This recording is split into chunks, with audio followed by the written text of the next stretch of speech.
ஒவ்வொரு வருஷமும் குரு மாறும்போது அந்தந்த நதியில் போய் அவர் கலப்பார். அந்த நதியில் போய் நீங்கள் தலை குளிச்சிங்க, உங்கள் பூர்வ ஜென்ம கர்மம் போகும், குருவனுடைய அதிக சுப பலன் கிடைக்கும். அப்படி 12 ராசிக்கு 12 தீர்த்தத்தில் குரு கலப்பார்.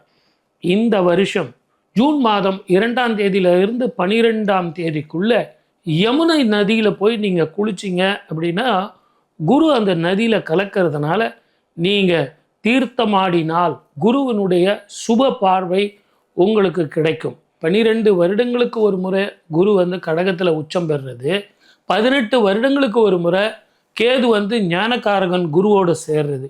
இந்த காலகட்டங்களில் தயவு செஞ்சு 12 ராசிக்காரர்களும் காசி, கயா, ராமேஸ்வரம் அப்படின்னு இந்த 3 தீர்த்த யாத்திரை போய் உங்கள் மூதாதையர்களுக்கு 21 தலைமுறைக்கு பிண்டம் கொடுங்க.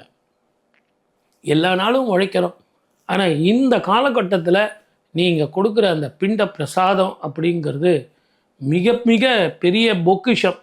நான் சொன்னேன் இல்லைங்களா, பிரசாதம்னு, அதுதான் உண்மை. மூதாதையர்கள் நம்மை ஆசீர்வதிப்பார்கள்.